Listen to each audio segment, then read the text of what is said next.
Something that I learned a while ago that I constantly forget about is the power in forming your own opinion. In a world of constant For You pages and recommended tabs, it's easy to become one with the public consensus in a way, when in reality you're simply doing yourself a disservice by waiting for whatever outlet you like to give a review on something and having that be your sole reason behind a purchase. Not to say reviews aren't important, because they are, but it should be supplementary. It should only be a part in the process of making a smart purchase.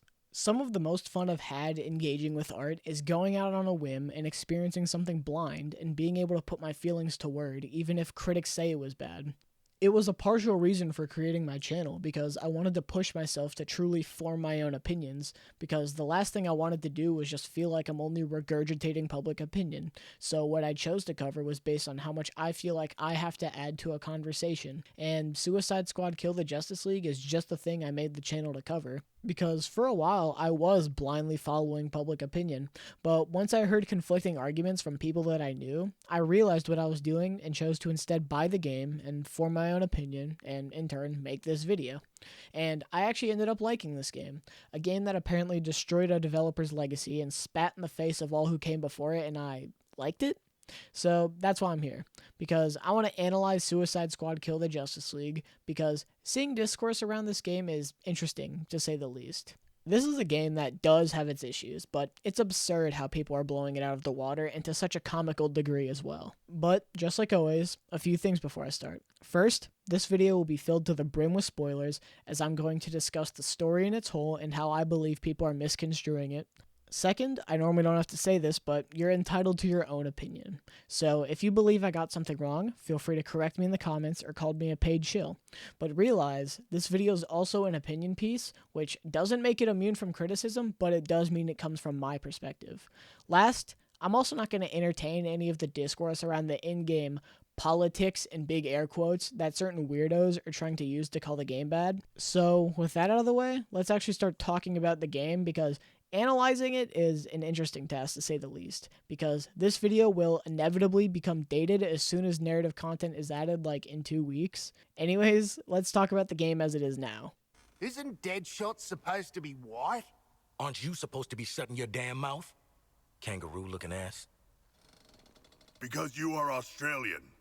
After a brief tutorial, the game opens in a callback to Batman Arkham Asylum, where we're introduced to our squad, consisting of King Shark, Deadshot, Harley Quinn, and Captain Boomerang.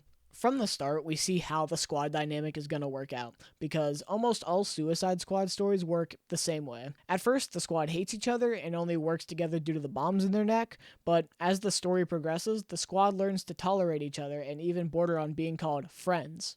Like I said, this is by no means a new dynamic, especially for the Suicide Squad, but execution is everything, and the performances from everyone sells the dynamic. Samoa Joe delivers this almost wooden nature as King Shark in such a lovable way that bounces off the more cynical nature of the rest of the squad. Deadshot is the complete opposite of everyone. To himself, he seems like the only rational person in the squad. He's not crazy like Harley, he's not a massive shark thing, nor is he Australian. He's just an assassin who looks different than the last time we saw him. The game brings attention to this in the form of a gag, and later through a codec entry we get a proper explanation. Kinda. Allow me to elaborate. The Deadshot we knew in the Arkham games isn't the same one as in Suicide Squad. Rather, it was thought to be an imposter who took on the mantle, but then it was kinda confirmed that it was a multiversal variant of Floyd Lawton. It's confusing, to say the least, when the role of Deadshot easily just could have been a mantle or something to avoid confusion, instead of the admittedly bad explanation we got. A lot of characters actually look different here than the ones that were in Arkham. I've seen a lot of complaints around this, when it's really the most nothing complaint of all time in my opinion, because if you look across the Arkham series, no character has ever had a consistent face model. I mean, look at Batman across all these games, or the main example people are using, Harley Quinn. It's a byproduct of using different methods of animation, from facial capture to all-in-engine rendering across the series.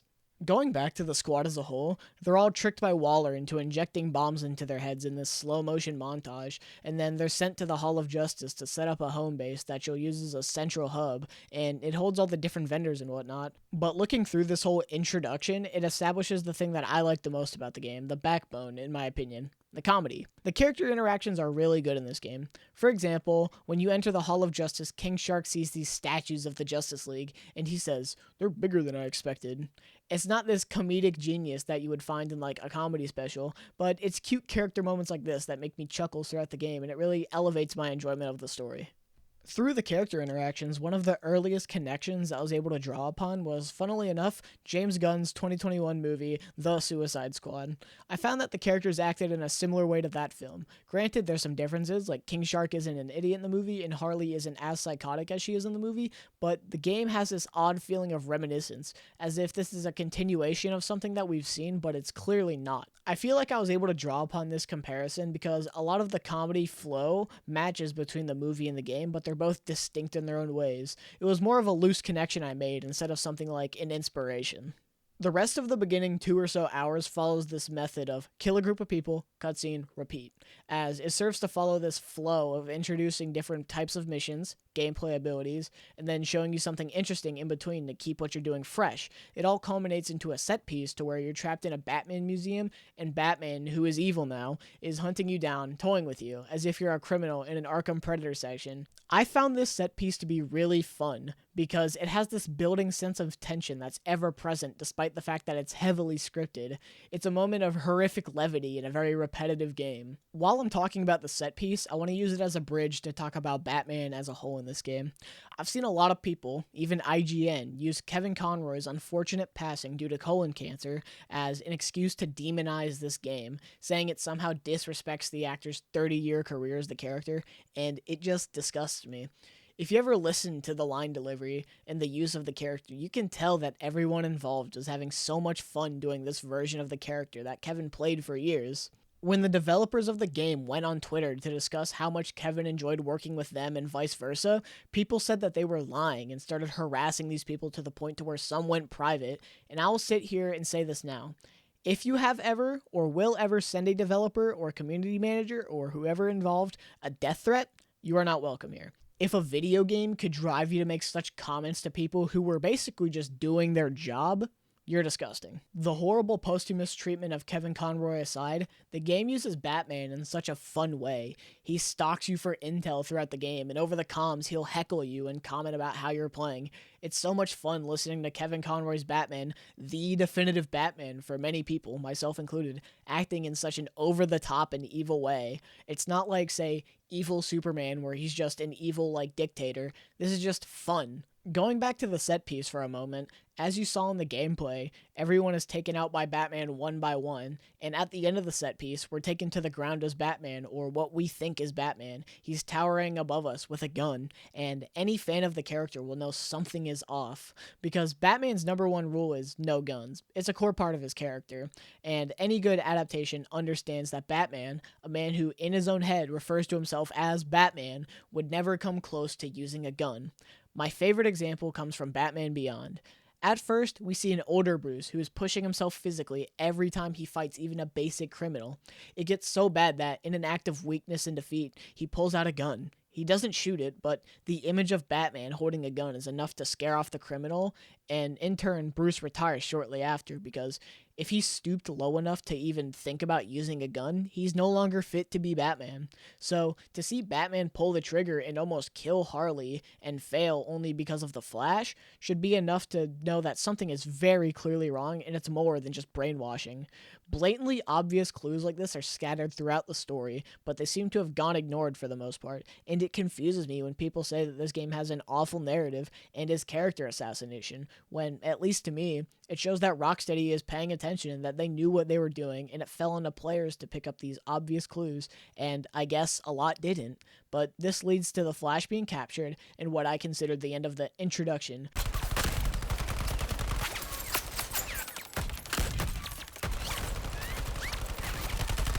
In a game called Kill the Justice League, you actually have to wait a good while before you start killing the Justice League. That's because your objective at first is to try and help the League, since Wonder Woman is still alive and well, and you're working towards a common goal, but she's doing it out of the goodness of her heart and because it's her friends.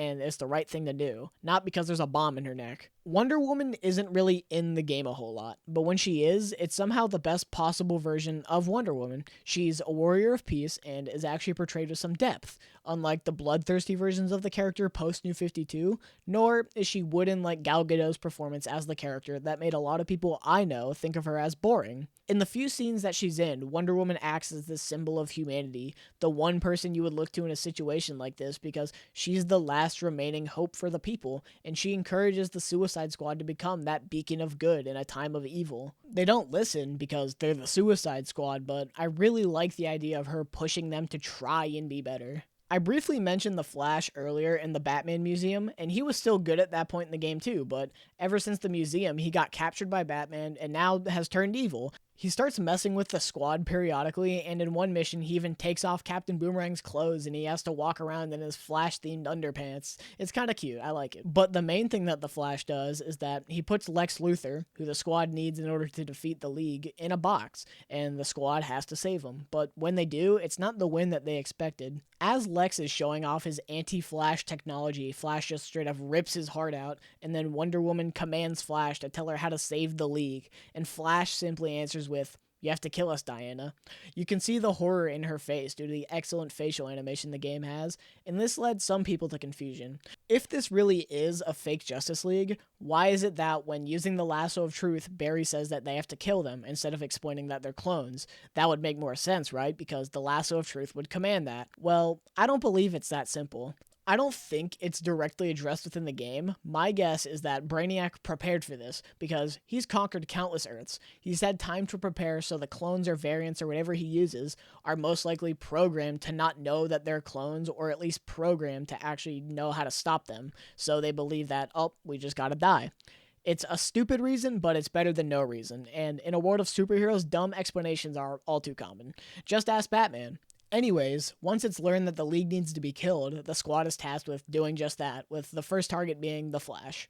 Up to this point, I've mainly been talking about narrative because that's what I find most interesting to talk about, but I'll say it right here. The killing the Justice League part of Kill the Justice League is pretty anticlimactic in the sense of gameplay. Rocksteady has never really been good at boss fights, in my opinion, with a few exceptions, of course, but for the most part, the games have had pretty mediocre to bad boss fights, and this game is really no exception.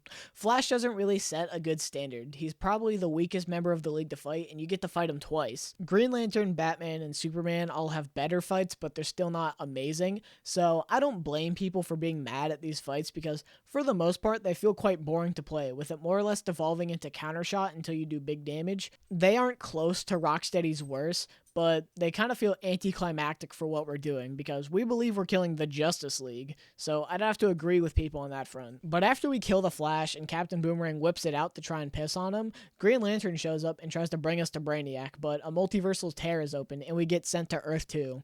It's barren, scorched Earth, nobody's left except for one man, Lex Luthor. We find him here, but we hatch a plan to bring him back to Earth 1 so that we have a better chance because he's seen what Brainiac can do, so he can help us more than the original Lex could. This leads to the discovery of a couple things. We learn that Lex from Earth 1 was actually communicating with this Lex Luthor in order to stop Brainiac, and we also learn that there's 13 total Brainiacs. Both of this information isn't told till later in the game, but I figured it'd be easier to bring it up now that I'm talking about Lex from Earth 2. Having a multiversal twist is something that a lot of people have grown tired of, since Marvel movies have been using it for a minute now, but it's a classic DC twist, and I'm personally fine with it, because DC were really the first to use the multiverse, and it started back in like 1961 when Flash met an alternate universe version of himself, and at this point DC was already messing with the multiverse, and it's all too common nowadays. They're almost inseparable. Where Marvel Comics will sparingly use the multiverse, DC has a new multiversal threat like every 4 years that resets the timeline.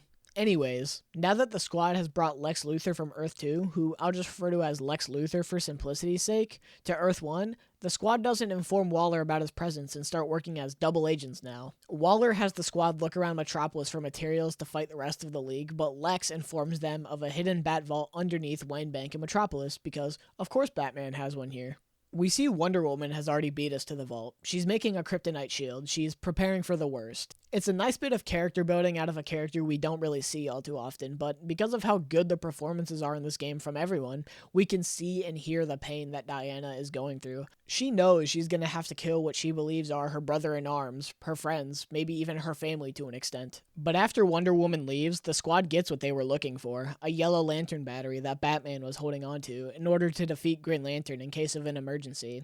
And that brings me to a common complaint that I see that is easily debunked. I'll use this example from the comment section of a recent video by a friend of the channel, Bonsai Boy Gaming. In his most recent video, I left a comment saying, if Suicide Squad is so good, why isn't there a Suicide Squad 2? And it was an obvious joke comment, but somebody replied to my comment and then goes off on me. He proceeds to tell me about how the game is bad and all the reasons to do so, while starting the comment with, I didn't play the game. But I specifically want to bring attention to one detail that he talks about. He chooses to entertain the idea of how can these normal people defeat gods? And there's a simple answer that a lot of people seem to forget. Tower of Babel. For those unaware, it's a famous Justice League of America comic by Mark Waid where Ra's al Ghul finds Batman's contingency plans for everyone in the Justice League and uses it to defeat them. The purpose of the comic was to highlight Batman's insecurities in his friends and to also highlight how Batman became kind of overpowered around that era in comic books before the New 52. But the game is merely using this idea that was presented in the book to do the exact same thing, but here we use it to kill what we believe is the Justice League instead of just defeating them. But that's the simplest possible answer. When you go deeper, there's still many layers to the point. Like, these are still gods among men, so you can't kill them physically. But the answer to that story is David and Goliath. These are stories that have protagonists going against unbeatable odds. It's not a staple of only superhero stories, but stories in general. Unbeatable odds that our protagonists manage to beat is commonplace. Within the same comment, he also mentions how this isn't a real story of human willpower because the Suicide Squad is evil.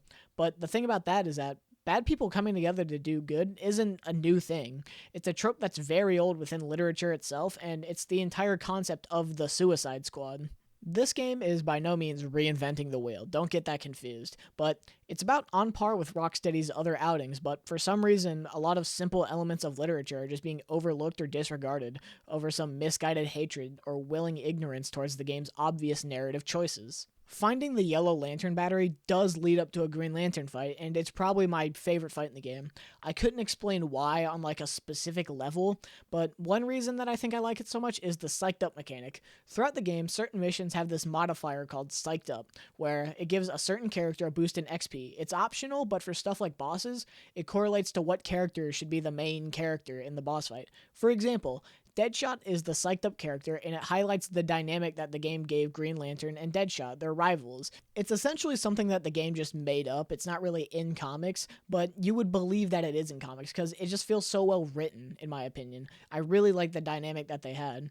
And Green Lantern just has the best build-up for any boss in the game because he's the biggest pain in the ass for the squad as a whole. So he feels the most developed of the evil league with that implied history with Deadshot. And it's something that Batman just doesn't really have. The reason I think the Batman dynamic doesn't really work is because we saw his story end. There isn't an implied history with Harley. There is history. We know what the history looks like, but it doesn't feel like the right history that we experienced in Arkham. I feel like the game would have been better off excluding Batman. I don't write games for a reason. I'm not experienced in that field, but I feel like Aquaman would have been a better choice since you could have given that same implied background that Deadshot and Green Lantern have with King Shark and Aquaman. It would have been a lot more fun to have another foil for a character like that because we don't need Batman as a foil for Harley. She's a wild card. She would have been here anyways without Batman. Just look at most other interpretations of the squad. Because we saw Batman's story end, it feels kind of forced that he's here. Maybe Rocksteady thought there would be a larger public outcry if Batman was excluded compared to what we got. I don't really know. Again, I'm not a writer. But I'll touch on Batman and Harley's dynamic when I get to their boss fight. Wonder why it's not going in. Superman, why'd you stop the missile? You're supposed to be... Oh, no! He's bad too! Oh, fuck, it's Superman! After Green Lantern is killed, we get a lot of information in the span of one cutscene. The first thing we get is yet another obvious clue that this is not the real Justice League. King Shark takes off Green Lantern's ring, and he tries putting it on his ring finger. It doesn't fit. Then, he puts it on his pinky finger, and it slightly fits enough to where the ring is usable. He then summons a giant shark to break the surrounding shield on Brainiac's ship. Within this short span of time, we see 3 things that are wrong. First, the ring should automatically adjust to the wearer's hand. How else do all these different aliens wear the ring? Also, the ring would fly away as soon as John died and find the next worthy wearer. It's not just going to sit there until King Shark puts it on, and then it eventually falls in the ocean. It doesn't even move. It's not a real ring. Even if this was a real ring, King Shark is not worthy to wear the ring, so when he put it on, it would have attacked him with hallucinations until he took it off or died. But instead, he goes mad with power and almost kills the squad as a whole, which just wouldn't happen. This is clearly a fake ring for a fake Green Lantern. This is the second most obvious clue that the game gives you, and it's a pretty obvious one because the cutscene really does focus on it. It's only rivaled for most obvious clue by the one that happens literally 10 minutes later. But after a hole is punctured in the shield to the ship by King Shark's shark, we see a nuke being sent towards the ship with no regard for how the squad will end up in true Waller fashion. Superman then catches the nuke and throws it somewhere else, and then he's attacked by Wonder Woman. This is the start of the end of the story, in my opinion, because at this point, it's just event after event with little break in between. Literally right after that, we have to help escort Waller back to the Hall of Justice because she got attacked while she was out on a convoy, and we see Wonder Woman and Superman go back and forth, and it eventually culminates into a last-ditch effort by Wonder Woman to stab Superman in the chest with a whole shard of kryptonite. This doesn't kill him. It only looks like it hurt a bit. If you watch the scene and still think we are killing the real Justice League, you were not paying attention. Because even the smallest dose of kryptonite weakens Superman, so a whole shard going through his chest would kill him almost immediately. Lex even brings this up, saying it's because Brainiac changed his DNA to be more immune to kryptonite. This is clearly not the real Superman, and it's the biggest giveaway of all time. Yet some still think Rocksteady, who have been making DC games for 15 years, don't know about the characters they're using on a fundamental level. Again, the story does have its issues, but this is not one of them. After we see Wonder Woman get turned to literal ash, Lex Luthor comes up with a plan to capture Batman and use him to develop a countermeasure against Superman because kryptonite clearly is not effective. The pacing of the story in the final act really does feel rushed. Maybe not to the same extent as Spider-Man 2 did, but it really does feel like things are just happening so we can get to the point of killing the rest of the League. It feels like a byproduct of using Batman's famous power of backup plan and Deus Ex Machina in order to progress the final third, because the answer to a lot of the problems is Batman has this, or because he's Batman. Here is where I feel like the writers leaned a little too far into this. This is my least favorite aspect of Batman writing. I hate when he just has Deus Ex Machina to save him, or he has backup plan that we didn't know about.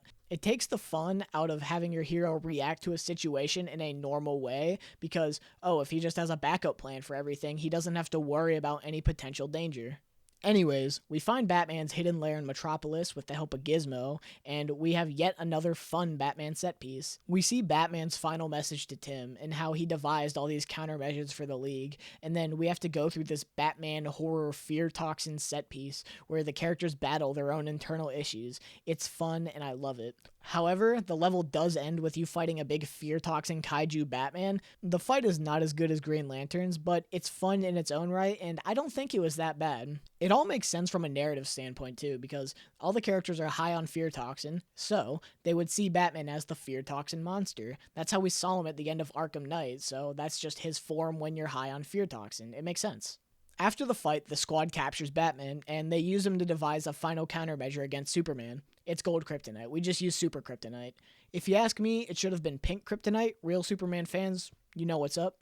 Anyways, Batman is then taken to a park bench and Harley gives this lecture that feels out of character, not because she has no moral stance against Batman because she's a bad guy, but rather because this doesn't feel like the Arkham version of Harley Quinn. It feels like a different version, not the glorified sex object in Asylum, the bumbling idiot in City, or the more tolerable version in Night. It feels like this version of Harley came directly from a comic or a movie or something. This isn't the Arkham Harley, because before this game, she wasn't really a character separate from the Joker. In Arkham, she more or less revolved around the Joker, even though here, she doesn't even mention the Joker like a single time aside from maybe a throwaway piece of dialogue. It just feels odd, and it goes to show that none of these Arkham games were truly planned out from the start, because why would they be? Arkham Asylum was really just a one-off that got turned into a series where they more or less just had to go with the flow. So when I see people acting like this game retcon things, it's dumb because the Arkham series is the least consistent series of all time. For example, Hush is not only mentioned as someone who is invited to Joker's party in Arkham Asylum, he also has a codex entry in that game, despite the fact that he didn't appear timeline-wise until Arkham City. Or how about the fact that Gotham changes from game to game? It's never had a consistent design. The series is filled with continuity errors, but that doesn't make it bad, but to act like this one is newly inventing continuity errors as if the other ones didn't have them is just absurd. And then that brings us to the send-off for Batman. I get where some people are coming from when they say they're disappointed with this send-off, but to act like this is somehow spoiling Kevin Conroy's legacy or Batman's legacy is immature and honestly disgusting, because he willingly signed on to this project, and the fact that this is his second to last performance as the character is just a byproduct of an unfortunate event. And the last frame of the story literally says, "Thank you, Kevin," in big text. This isn't a story made out of hatred for DC, Batman, or Kevin Conroy like some are making it out to be. This is a clear case of passion being poured into a game that some people just don't like. And this is where the rush begins, because here we kill Superman, and it's one of the better boss fights on the spectrum. And after they kill Superman, they're then taken by Brainiac and offered their wildest dreams as long as they agree to join him, but then they're saved by Lex. A lot of confusion came from this. How did Brainiac conquer all these worlds if his plan is foiled by the squad here? And the answer is dumb but simple. In the game, he explains that they're the unknown variable, something he cannot prepare nor account for. Except his offer isn't really an offer. He was going to brainwash them anyways if they weren't saved by Lex. Within this short span of time, we're given a lot of information, especially about how the endgame's going to work in the seasons, because there's 12 other Brainiacs, so even if you kill this one, like I mentioned earlier, there's still a slim to none chance that you actually kill the rest. But because this is a video game, of course you're going to kill the rest, but that requires the game to get through all 13 seasons it's set out to. After all this information is presented to you, it leads to my least favorite part of the story, the end. So, you go to Earth 2, and then you go to capture Brainiac, but he takes the form of the Flash in a final boss fight, and you redo the worst fight in the game. Except for the fact that he dies, because in the little Pokeball thing you use to capture him, he suffocates. And that's more or less how the game ends. With the promise that eventually we'll get to all 12 Brainiacs, but you're just told to go into the endgame after that. The story doesn't have a concrete ending that allows for people who just want the story and not the rest to put it down and move on until the next update. Someone pointed out to me that this is like a pre-season for an MMO. It's not the real endgame, but the fact that the game doesn't disclose that, it really makes it seem like that this is just the entire endgame, which I've been grinding it. I find it enjoyable, but it's repetitive because all these games are repetitive at their core. If the game had done a better job at disclosing that this is just the preseason, it's waiting for everyone to catch up with the story, it would have been much better, because a lot of people haven't gotten to the end game, but the game doesn't do a good job of telling you that this is just a preseason and to wait for the actual content. If the story had had a concrete ending, people would definitely not dislike it as much, but people would still be upset with the story, and the fact that there's no concrete ending just gives people more of a reason to be upset with the story. Overall, I believe that Suicide Squad Kill the Justice League has a serviceable story.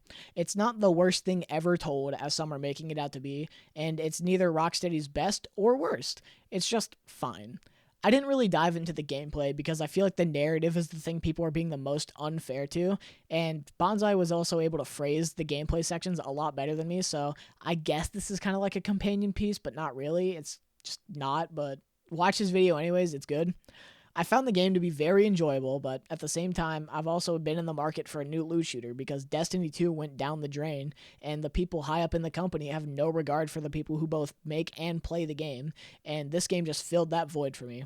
I wanted to give my 2 cents because I feel like this game is being assassinated by people for all the wrong reasons. Again, this game does have issues, quite a few actually. The HUD is bad, the writing isn't the best at times, it takes a while for the characters to feel unique sometimes, but when I get in the flow, it's a game that I just can't put down.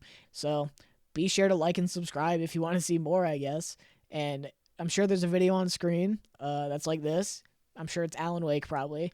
And also be sure to follow me on Twitter at I'mBreezu. And check out Bonsai's video, like I said. I'll have it linked in a comment or description or something. But I need a fucking break from superheroes. I pumped this one out really fast because I don't think I've ever done this much work for a video in the span of what I did. Like, I think I did all of this in like less than 2 weeks. And dude, I am crunched. Comparing that with school, and just having video like school fucking clash, it drained me. And I'm tired of talking about superheroes, man. So I'll see. I'm going to take a little break. It's not going to be a long break. Expect some second channel content in the meantime. I'm watching Madam Web this weekend, so expect a video on that because I'm going to talk about that fucking movie because I'm so excited, man. But again, I'm tired of superheroes, which kind of counteracts the fact I just said I'm going to watch Madam Web, but that's different. That's an experience. But anyways, I'll see y'all next month or on the second channel. Yeah.